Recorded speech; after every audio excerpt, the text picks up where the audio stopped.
Ciao a tutti e bentornati su Lernamo. In questo video voglio dirvi alcuni verbi utili per conversare con qualsiasi persona in italiano, indipendentemente dal contesto in cui ci si trova. Sono verbi che noi italiani usiamo praticamente sempre quando parliamo e che quindi non potete non conoscere se volete cominciare a parlare italiano.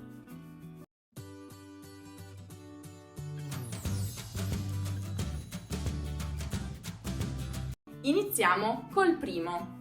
Pensare. Il verbo pensare può essere utilizzato per esprimere la propria opinione. Per esempio, penso che il tuo comportamento sia impertinente. Oppure, in risposta a una domanda di cui non sappiamo con certezza la risposta, potremmo utilizzare penso di sì, penso di no. Però il verbo pensare può anche essere utilizzato con il significato di riflettere. Per esempio, quando non sapete cosa dire o quando non conoscete la risposta a una domanda, potreste dire fammi pensare, e cioè fammi riflettere, fammi ragionare. Affrontare. Il verbo affrontare può riferirsi all'atto di fronteggiare fisicamente qualcuno o qualcosa oppure all'atto di occuparsi di qualcosa. Il cambiamento climatico è un problema che va affrontato immediatamente. Sono d'accordo, però prima dobbiamo affrontare la questione fake news. Terzo, aprire. Aprire significa disserrare, schiudere, allargare. Apri la porta, per favore? Aprirò la porta, a patto che tu apra gli occhi e non ti faccia fregare la borsa. Avete notato? Aprire gli occhi è un'espressione equivalente a stare attento o attenta. Numero 4. Chiudere. Chiudere ha praticamente il significato opposto di aprire. Ma fate attenzione all'espressione chiudere un occhio, perché significa ignorare, fare finta di niente. Per esempio, il bambino aveva rubato delle caramelle, ma il proprietario del negozio ha chiuso un occhio. Alzare. Per esempio, io alzo i libri. Fate attenzione però alla sua forma riflessiva, alzarsi. Che significa questo?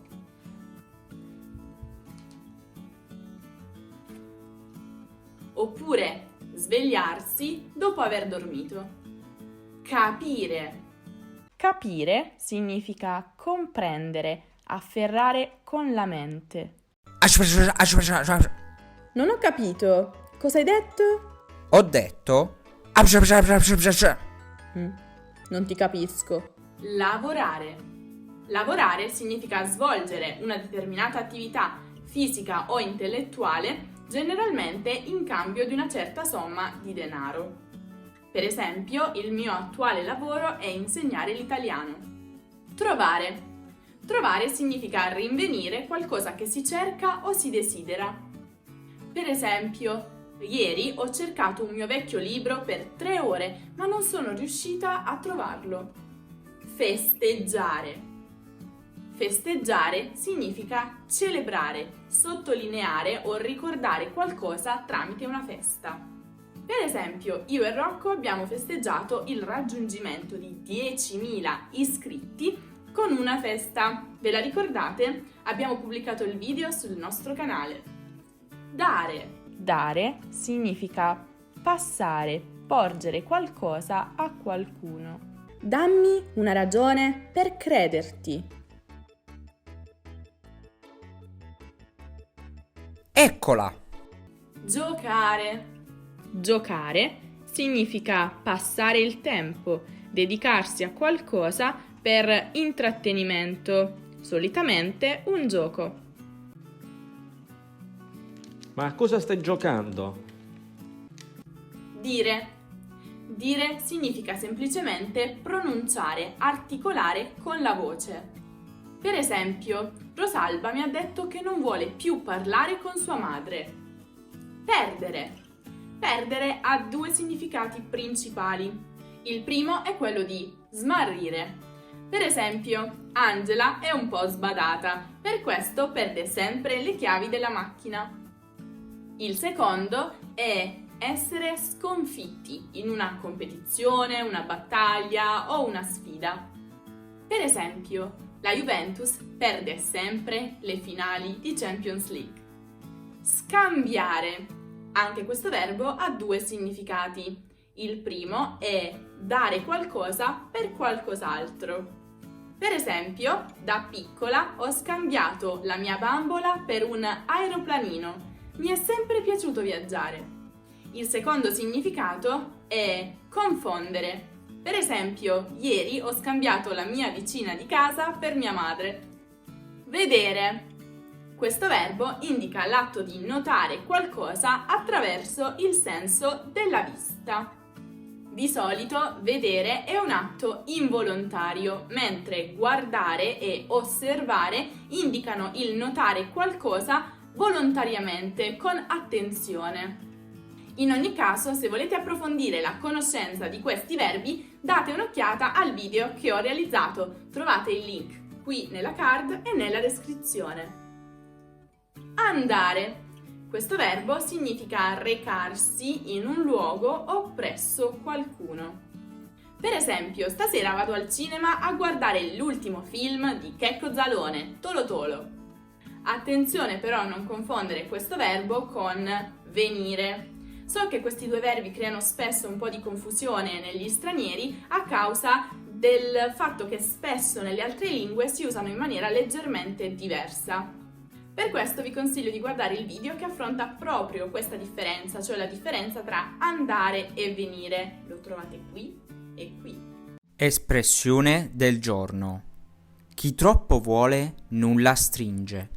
Questa espressione è usata per indicare che le persone troppo ambiziose, che esagerano con quello che desiderano e vogliono, finiscono per ottenere poco o niente, restando con un pugno di mosche. Oh, ma guarda un po', nella definizione c'è un'altra espressione. Espressione del giorno numero 2. Restare con un pugno di mosche. Questa espressione significa non ottenere ciò che si desidera. Per esempio, Marco è andato al casinò pensando di diventare milionario dal giorno alla notte, ma è tornato con un pugno di mosche. Quante cose si possono imparare in un solo video di Lernamo?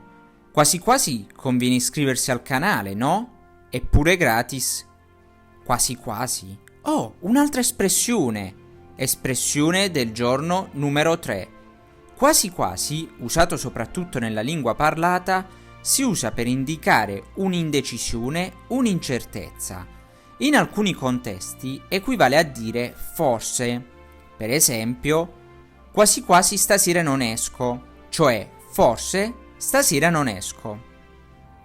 Chiamare qualcuno. Rocco, ti sto chiamando, perché non ti giri? Perché sto chiamando Laura.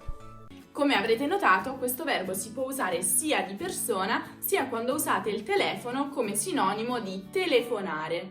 Chiamare significa attirare l'attenzione di qualcuno, di solito usando il suo nome, oppure telefonare. Fate attenzione però. Chiamare regge il complemento oggetto, ossia il complemento diretto. Io chiamo qualcuno, lo chiamo, mentre telefonare regge il complemento di termine, ossia il complemento indiretto. Io telefono a qualcuno, gli telefono. Se volete ripetere i pronomi diretti e indiretti, date un'occhiata alla nostra lezione esclusivamente dedicata a questo argomento. Il link lo trovate, ok, penso che ormai già lo sapete dove si trova. Ok, questo era l'ultimo. Spero che questi verbi vi torneranno utili per conversare in italiano. Se volete approfondire il vostro studio della lingua italiana, non vi resta che seguirmi anche su Facebook, Instagram e Twitter. Vi basterà cercare Lernamo. Oppure potete fare un salto sul nostro sito www.lernamo.com. Lì trovate davvero tutte le lezioni di italiano dalla A alla Z con tanto di esercizi automatici. A presto!